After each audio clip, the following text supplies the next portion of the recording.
ಎಲ್ಲರಿಗೂ ನನ್ನ ಯೂಟ್ಯೂಬ್ ಚಾನಲ್ಗೆ ಮತ್ತೊಮ್ಮೆ ಸ್ವಾಗತ. ಸ್ನೇಹಿತರೆ, ನಾನಿವತ್ತು ಗೃಹಲಕ್ಷ್ಮಿ ಯೋಜನೆಯ 11 ಮತ್ತು 12ನೇ ಕಂತಿನ ಬಹುಮುಖ್ಯವಾದಂಥ ಮಾಹಿತಿಯನ್ನು ನಿಮಗೆ ತಿಳಿಸೋದಕ್ಕೆ ಹೊರಟಿದ್ದೀನಿ. ದಯವಿಟ್ಟು ವಿಡಿಯೋವನ್ನು ಪೂರ್ತಿಯಾಗಿ ನೋಡಿ. ಹಾಗೆ ನನ್ನ ಈ ವಿಡಿಯೋವನ್ನು ಮೊದಲನೇ ಬಾರಿ ನೋಡ್ತಾ ಇದ್ದರೆ ನನ್ನ ಚಾನಲ್ಗೆ ಸಬ್ಸ್ಕ್ರೈಬ್ ಮಾಡ್ಕೊಳ್ಳಿ. ಹಾಗೆ ನಿಮಗೆ ಏನೇ ಡೌಟ್ಸ್ ಇದ್ದು ನನಗೆ ಕಮೆಂಟ್ ಮಾಡಿ ಅಂತ ಹೇಳ್ತಾ ನನ್ನ ವಿಡಿಯೋನ ಸ್ಟಾರ್ಟ್ ಮಾಡ್ತೀನಿ. ಸ್ನೇಹಿತರೆ, ನಮ್ಮೆಲ್ಲರಿಗೂ ಗೊತ್ತಿದೆ, ನಮ್ಮ ಕರ್ನಾಟಕದಲ್ಲಿ ಸಿದ್ದರಾಮಯ್ಯನವರು ನೀಡಿದಂತಹ ಪಂಚ ಗ್ಯಾರಂಟಿಗಳಲ್ಲಿ ಗೃಹಲಕ್ಷ್ಮಿ ಯೋಜನೆಯು ಕೂಡ ಒಂದು ಅದ್ಭುತವಾದಂತಹ ಗ್ಯಾರಂಟಿ ಅಂತಲೇ ಹೇಳ್ಬೋದು. ಅದು ಬಹಳ ಸದ್ದು ಮಾಡ್ತಿದೆ ಅಂತ ಕೂಡ ನಾವು ಹೇಳ್ಬಹುದು. ಹಾಗೆ ಈಗ ಈ ಗ್ಯಾರಂಟಿ ಅಡಿಯಲ್ಲಿ 10 ಕಂತಿನ ಹಣವನ್ನು ನಮ್ಮ ಸರ್ಕಾರದಿಂದ ನಮ್ಮ ಗೃಹಿಣಿಯರಿಗೆ ನೀಡಲಾಗಿತ್ತು. ಆದರೆ 11 ಮತ್ತು 12ನೇ ಕಂತಿನ ಹಣ ಸ್ವಲ್ಪ ವಿಳಂಬವಾದ ಕಾರಣ ಇದೀಗ ಲಕ್ಷ್ಮೀ ಹೆಬ್ಬಾಳ್ಕರ್ ಅವರು ಒಂದು ಬಹುಮುಖ್ಯ ಮಾಹಿತಿಯನ್ನು ಎಲ್ಲರಿಗೂ ಹೇಳಿದ್ದಾರೆ. ಅದು ಏನಾಗಿರಬಹುದು ಅಂತ ಹೇಳೋದಾದರೆ, ಗೃಹಲಕ್ಷ್ಮಿ ಪೆಂಡಿಂಗ್ ಹಣವನ್ನು ಒಂದೇ ಬಾರಿ ನಾವು ಎಲ್ಲ ಗೃಹಿಣಿಯರ ಖಾತೆಗೆ ನಾವು ಜಮೆ ಮಾಡ್ತೀವಿ. ಅದು 4,000 ರೂಪಾಯಿ ಆಗಿರುತ್ತದೆ ಎಂದು ಹೇಳಿದ್ದಾರೆ. ಹೌದು, ಈಗ 2024 ಏಪ್ರಿಲ್ ತನಕ 10 ಕಂತಿನ ಹಣಗಳನ್ನು ಜಮೆ ಮಾಡಿದರು. ಆದರೆ ಮೇ ಮತ್ತು ಜೂನ್ ತಿಂಗಳ ಹಣವನ್ನು ಜಮೆ ಮಾಡಿರಲಿಕ್ಕೆ ಆಗಿರಲಿಲ್ಲ. ಆದ್ದರಿಂದ ಲಕ್ಷ್ಮೀ ಹೆಬ್ಬಾಳ್ಕರ್ ಅವರು ಹೇಳಿದರು, ಈ ಒಂದು 2 ತಿಂಗಳಿನ ಹಣವನ್ನು ನಾವು ಒಂದೇ ಬಾರಿಗೆ ನಿಮ್ಮ ಖಾತೆಗೆ ಜಮೆ ಮಾಡುತ್ತೇವೆ. ಅದು ಯಾವ ದಿನಾಂಕದಂದು ಮಾಡುತ್ತೇವೆ ಮತ್ತು ಹೇಗಿರುತ್ತದೆ ಪ್ರೊಸೆಸ್ ಅಂತ ನೋಡೋದಾದರೆ, ಅವರು ಹೇಳಿದರು, ಅವರು ನಿನ್ನೆ ಮತ್ತು ಇಂದು ಮತ್ತು ನಾಳೆ, ಅಂದರೆ ನಿನ್ನೆ 5ನೇ ತಾರೀಕು 7ನೇ ತಿಂಗಳು 2024 ಮತ್ತು 6ನೇ ತಾರೀಕು 7ನೇ ತಿಂಗಳು 2024 ಹಾಗೂ 7ನೇ ತಾರೀಕು 7ನೇ ತಿಂಗಳು 2024 ಈ 3 ದಿನಗಳ ಅವಧಿಯಲ್ಲಿ ಕರ್ನಾಟಕದ 28 ಜಿಲ್ಲೆಗಳಲ್ಲಿ ನಾವು ಹಣವನ್ನು ಬಿಡುಗಡೆ ಮಾಡ್ತೇವೆ. ಎಲ್ಲರೂ ಹೋಗಿ ನಿಮ್ಮ ಒಂದು ಅಕೌಂಟನ್ನು ಚೆಕ್ ಮಾಡಿಸ್ಕೊಳ್ಳಿ. ಈ ಒಂದು ದಿನದಂದು ನಾವು ದಿನಾಂಕ ಪ್ರಕಟಣೆ ಮಾಡ್ತೀವಿ ಅಂತ ಹೇಳಿ ಅವರು ಹೇಳಿದ್ದಾರೆ. ಮತ್ತು ಯಾವ್ಯಾವ ಜಿಲ್ಲೆಗಳಲ್ಲಿ ಈ ಒಂದು ದುಡ್ಡು ಬಿಡುಗಡೆಯಾಗುತ್ತೆ ಅನ್ನೋದೇ ಆದರೆ, ಮೊದಲಿಗೆ ಉಡುಪಿ, ತುಮಕೂರು, ಚಿಕ್ಕಮಗಳೂರು ಮತ್ತು ಬೆಂಗಳೂರು ಗ್ರಾಮಾಂತರ, ಹಾಗೆ ಬೆಂಗಳೂರು ಕೇಂದ್ರ ಮತ್ತು ಬೆಂಗಳೂರು ದಕ್ಷಿಣ ಹಾಗೂ ಬೆಂಗಳೂರು ಉತ್ತರ ಮತ್ತು ಕೊಪ್ಪಳ, ಧಾರವಾಡ, ಮಂಡ್ಯ, ಮೈಸೂರು, ಹೀಗೆ ಇನ್ನೂ ಮುಂತಾದ ಕಡೆ ಹಣವನ್ನು ಬಿಡುಗಡೆ ಮಾಡ್ತೀವಿ ಅಂತ ಹೇಳಿ ಸುದ್ದಿಗೋಷ್ಠಿಯಲ್ಲಿ ಲಕ್ಷ್ಮೀ ಹೆಬ್ಬಾಳ್ಕರ್ ಅವರು ಸ್ಪಷ್ಟನೆಯನ್ನು ನೀಡಿದ್ದಾರೆ. ಹಾಗೆ ಬಹುಮುಖ್ಯವಾದಂಥ ಮಾಹಿತಿಯನ್ನು ಕೂಡ ಅವರು ಇನ್ನೊಂದು ಸ್ಪಷ್ಟನೆ ಕೊಟ್ಟಿದ್ದಾರೆ.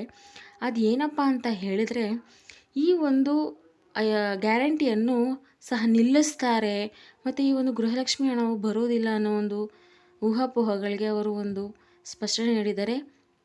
ಯಾವುದೇ ಸಂದರ್ಭದಲ್ಲಾದರೂ ಕೂಡ ನಾವು ಈ ಒಂದು ಗೃಹಲಕ್ಷ್ಮಿ ಹಣದ ಯೋಜನೆಯನ್ನು ನಾವು ನಿಲ್ಲಿಸೋದಿಲ್ಲ, ಖಂಡಿತವಾಗ್ಲೂ ಇದು ಮುಂದುವರೆದೇ ಹೋಗುತ್ತೆ ಅಂತ ಹೇಳ್ತಾ ಗೃಹಲಕ್ಷ್ಮಿಯರಿಗೆ ಈ ಒಂದು ಗುಡ್ ನ್ಯೂಸನ್ನು ನೀಡಿದ್ದಾರೆ.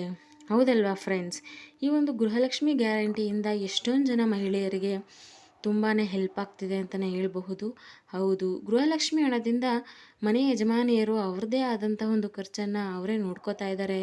ಹಾಗೆ ಅವರೇ ಕೂಡ ಒಂದು ಧೈರ್ಯದಿಂದ ಏನು ಮಾಡೋದಕ್ಕೆ ಹೋದ್ರೂ ಧೈರ್ಯ ತೋರಿಸ್ತಾ ಇದ್ದಾರೆ ಅಂತ ಹೇಳಬಹುದು. ನನ್ನ ಅಭಿಪ್ರಾಯ ಏನಪ್ಪ ಅಂತ ಹೇಳಿದ್ರೆ, ಯಾವುದೇ ಕಾರಣಕ್ಕೂ ಈ ಗೃಹಲಕ್ಷ್ಮಿ ಹಣದ ಒಂದು ಯೋಜನೆಯನ್ನು ನಿಲ್ಲಿಸಬಾರ್ದು. ಯಾಕಂದರೆ ಇದು ನಿಲ್ಲಿಸೋದ್ರಿಂದ ತುಂಬ ಪ್ರಾಬ್ಲಮ್ಸ್ ಆಗುತ್ತೆ. ಹೌದು, ಇದರಿಂದ ಎಷ್ಟೊಂದು ಜನ ತುಂಬ ಬೆನಿಫಿಟ್ಸ್ನ ಪಡ್ಕೋತಾ ಇದ್ದಾರೆ. ಆದ್ದರಿಂದ ಎಲ್ಲ ಹೆಣ್ಮಕ್ಳಿಗೆ ಹಾಗೂ ಗೃಹಿಣಿಯರಿಗೆ ಹಾಗೂ ಮನೆ ಯಜಮಾನಿಯರಿಗೆ ಇದು ತುಂಬಾ ಉಪಯುಕ್ತವಾದಂತಹ ಯೋಜನೆ ಅಂತಲೇ ಹೇಳಬಹುದು. ಹಾಗೆ ಈ ಒಂದು ಹಣ ನೀವು ಖಂಡಿತವಾಗ್ಲೂ ತಗೊಳ್ಬೇಕು ಅಂತಂದರೆ ಕೆಲವೊಂದು ಸ್ಟೆಪ್ಸ್ ಇದೆ. ಅದೇನಪ್ಪ ಅಂತ ಹೇಳಿದ್ರೆ, ನೀವು ನಿಮ್ಮ ಬ್ಯಾಂಕಿನಲ್ಲಿ ಹೋಗಿ ನಿಮ್ಮ ಖಾತೆಗೆ KYCಯನ್ನು ನೀವು ಅಳವಡಿಸಿರಬೇಕು, ಅಂದರೆ ಅಪ್ಡೇಟ್ ಮಾಡಿಸಿರಬೇಕು. ಅಕಸ್ಮಾತ್ ನಿಮ್ಮದು ಹಳೆ ಅಕೌಂಟ್ ಆಗಿದ್ದರೆ ಮಾತ್ರ KYC ಅನ್ನೋದು ಇರೋದಿಲ್ಲ. ಈಗಿನ ಅಕೌಂಟ್ ನೀವು ಮಾಡಿಸಿದ್ರಿ ಅಂತ ಹೇಳಿದ್ರೆ ಅದು ನಿಮಗೆ ಆಟೋಮೆಟಿಕ್ಕಾಗಿ ಆಗಿರುತ್ತೆ. ಹಾಗೆ BPL ಕಾರ್ಡಲ್ಲಿ ನಿಮ್ಮ ಒಂದು ಹೆಸರು ನೀವು ಇರಬೇಕು, ಮೊದಲನೇ ಮೇಯ್ನ್ ಯಜಮಾನಿಯಾಗಿ ನಿಮ್ಮ ಹೆಸರು ಇರಬೇಕಾಗಿರುತ್ತೆ. ಅದರಿಂದ ನಿಮ್ಮ ಅಕೌಂಟಿಗೆ ದುಡ್ಡು ಬರುತ್ತೆ. ಅಕಸ್ಮಾತ್ ನಿಮ್ಮ ಹೆಸರು ಇಲ್ಲ ಅಂತ ಹೇಳಿದ್ರೆ, ನೀವು ಯಜಮಾನಿಯಾಗಿಲ್ಲ ಅಂತಂದರೆ ನಿಮ್ಮ ಅಕೌಂಟಿಗೆ ಬರೋ ಚಾನ್ಸಸ್ ಇರಲ್ಲ. ಹಾಗೆ ಇನ್ನೊಂದು ಬಹುಮುಖ್ಯವಾದಂಥ ಮಾಹಿತಿ ಅಂತ ಹೇಳಿದ್ರೆ, ನಮ್ಮ ಸರ್ಕಾರದಿಂದ DBT ಆ್ಯಪ್ ಅಂತ ಏನೋ ಒಂದು ಆ್ಯಪನ್ನು ಬಿಟ್ಟಿದ್ದಾರೆ. ನೀವು ಪ್ಲೇಸ್ಟೋರಲ್ಲಿ ಹೋಗ್ಬಿಟ್ಟು ಅಲ್ಲಿ ನಿಮ್ಮ ಆಧಾರ್ ಕಾರ್ಡನ್ನು ಹಾಕಿ, ಅನಂತರ ಪ್ಲೇ ಸ್ಟೇಟಸ್ ಅಂತ ಇರುತ್ತೆ. ಆ ಪ್ಲೇ ಸ್ಟೇಟಸ್ ಅಂದರೆ ಹಣನ ಚೆಕ್ ಮಾಡೋ ಸ್ಟೇಟಸ್ ಇರುತ್ತೆ, ನಿಮ್ಮ ಪೇಮೆಂಟ್ ಸ್ಟೇಟಸ್. ಅದನ್ನು ಚೆಕ್ ಮಾಡಿಕೊಂಡು ನಿಮ್ಮ ಹಣ ಬಂದಿದೆಯೋ ಇಲ್ವೋ ಅಂತ ನೀವು ಚೆಕ್ ಮಾಡ್ಕೋಬಹುದು.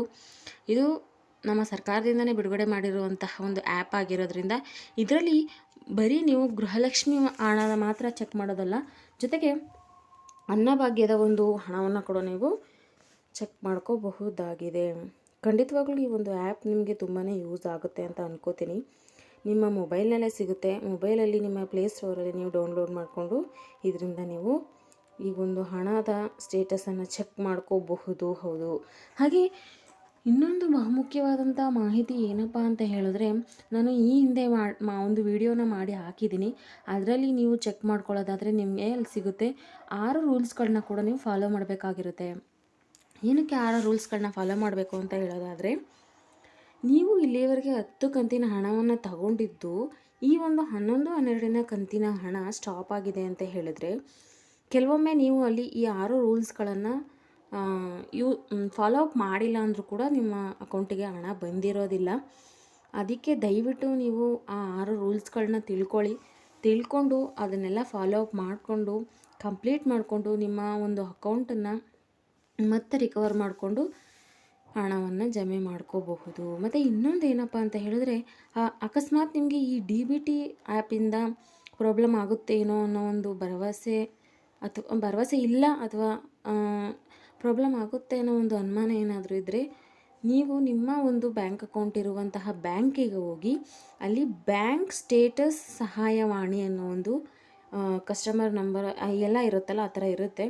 ನೀವು ಅಲ್ಲಿ ಕಾಲ್ ಮಾಡಿ ವಿಚಾರಿಸ್ಕೊಂಡು ಅನಂತರ ನಿಮ್ಮ ಅಕೌಂಟ್ ಪ್ರಾಬ್ಲಮ್ ಇದ್ದರೆ ಹೊಸ ಅಕೌಂಟನ್ನು ಓಪನ್ ಮಾಡಿಸ್ಕೊಂಡು ಈ 6 ರೂಲ್ಸ್ಗಳನ್ನ ಅದಕ್ಕೆ ಫಾಲೋ ಅಪ್ ಮಾಡಿಕೊಂಡು ನೀವು ಅನಂತರ ನಿಮ್ಮ ಅಕೌಂಟಿಗೆ ದುಡ್ಡು ಬರೋ ಥರ ಮಾಡ್ಕೋಬಹುದು.